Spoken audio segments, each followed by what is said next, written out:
So the winter upgrades have begun, and I'm sorry in advance that I didn't start filming right away. But I came out here and I was like, oh, let me just get a couple things off, mainly just to get the manifold off, which is right there. I just wanted to kind of start messing with stuff while I had some, extra, 45 minutes to an hour. And I kind of got carried away and ended up pulling the intake off, the throttle body, pulling the manifold off, disconnecting the fuel lines, pulling off the coil packs, undoing, all the harness off of all that, the brake booster. Got that off the back of the manifold, pulled the water pump off, drained the coolant out of the radiator, got the radiator off, got the fans in the radiator out, left the AC condenser and everything in, and kind of got out of hand. Got everything done in probably about an hour. And what I want to do is while the car is down, or while I'm upgrading some things to the car, I just want to go back over some stuff. Hopefully in a video really soon.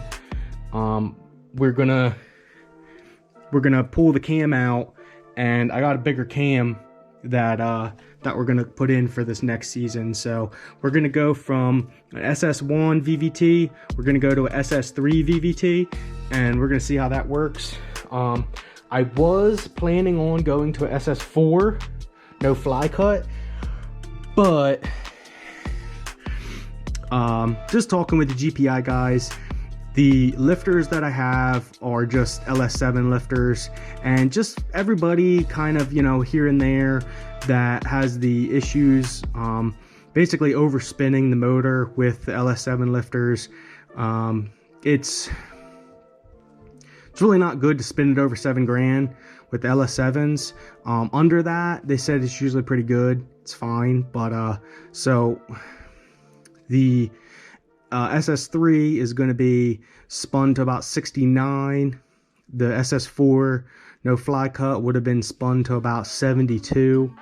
It's an automatic motor, so I wouldn't, I wasn't too concerned about it, but like I said, just kind of talking to the guys and everything, I was like, well, here was my options. At the last video, I was kind of like, oh, wasn't really sure what I was going to do as far as gearing and all that stuff. And I said, well, after talking with them, I said,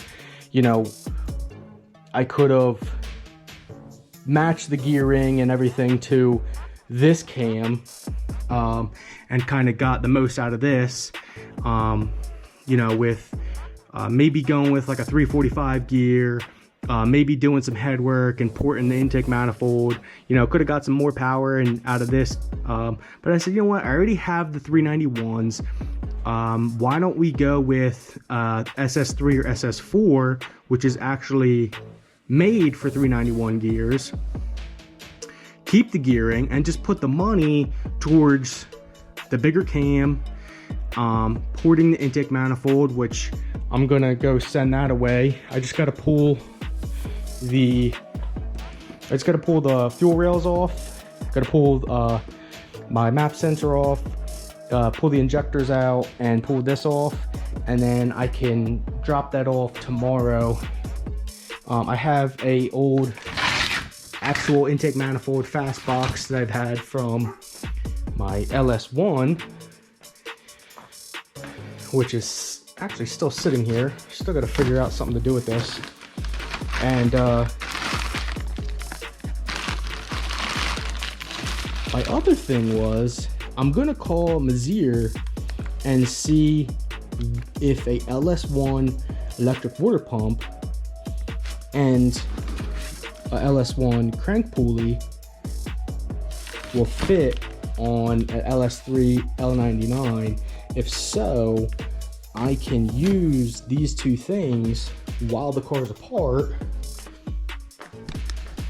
put it on here, have a new underdrive crank pulley, have an electric water pump, have a ported intake manifold, and have a bigger cam, and be shooting for maybe 70 wheel horse over what I have already. Still have the VVT, which I love, having the full power band, having the variable valve timing, getting the awesome drivability out of the VVT that it has. I don't know, I think I'm a big fan about that, and really be making some good power for next season. So I'm gonna make a few calls. As far as right now, the plan is I gotta get the crank pulley off, timing cover off. I'm gonna get the old cam out without pulling the heads, so I'm gonna make a video about using the dowels, exactly how to do that, sliding the wooden dowels in, pulling the cam out and putting a new one in without having to take the heads off. Because I already have lifters that are good for the SS3 cam. So like I said, the plan is get the cam swapped out while the manifold is going away to GPI for the rod mod and porting. We'll do the cam, and I'm gonna just check over some stuff. I'm gonna swap some new plugs in, probably order new plug wires because these are pretty old. Just get a fresh set and just go over some stuff. I have the stock water pump here, but I just got to make a few calls, and that should pretty much be it.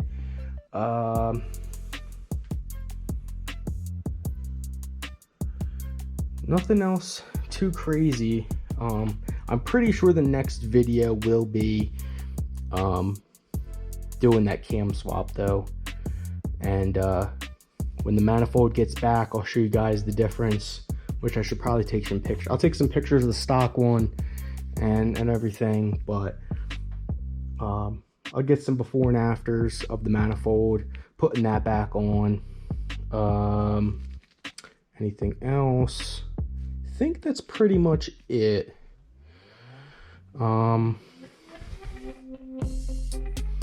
Yeah, like I said, I'm gonna see if that water pump will work.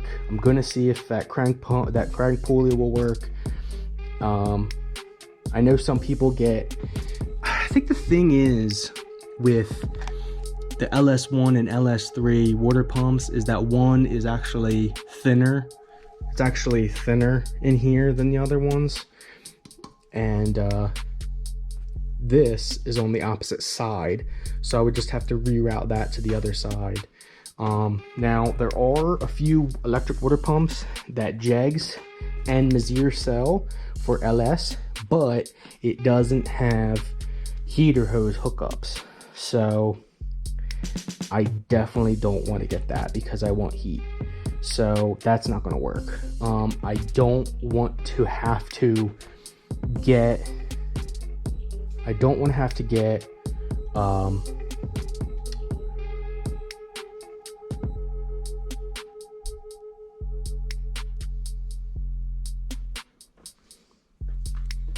so yeah, so I definitely want heat, and I don't want to get a water pump that is going to take away drivability. Definitely need heat.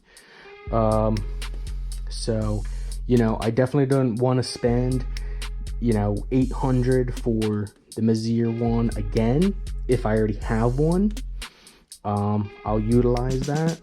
I think I still have my LS1 pump that I could put back on that motor, and I want to get a pulley, because here's the thing, I'm sitting here taking everything apart, you know, and I'm like, I took it off the first time doing the cam, and, you know, I didn't do it because I was like, well, you know, it's not worth the money, blah blah blah. And the pulley, I was like, well, I don't want charging issues.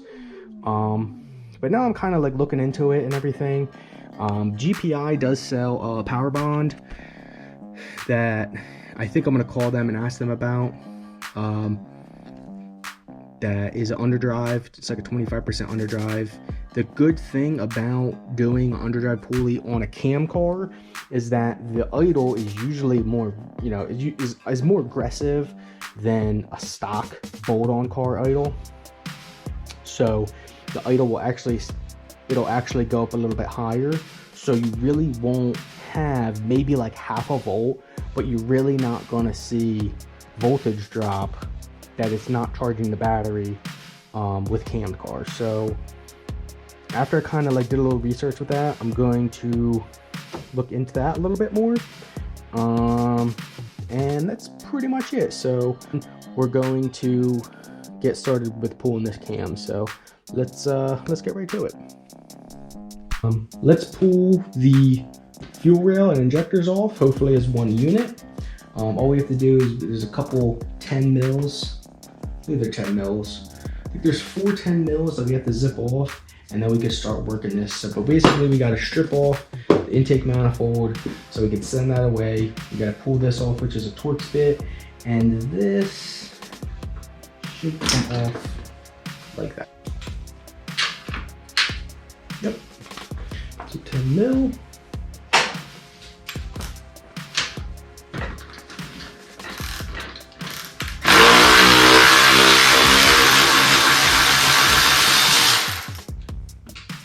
One there.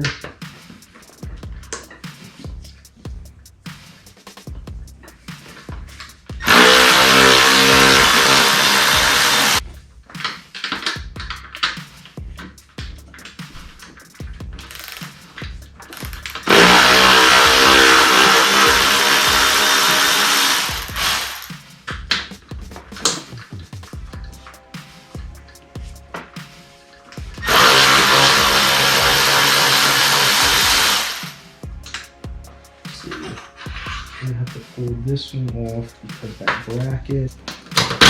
There we go, baby. Eesh.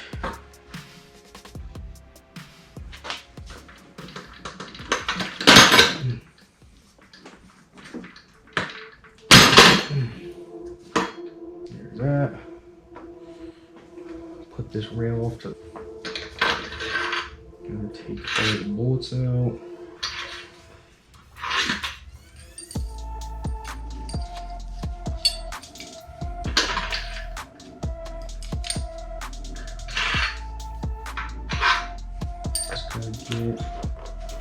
Here's this.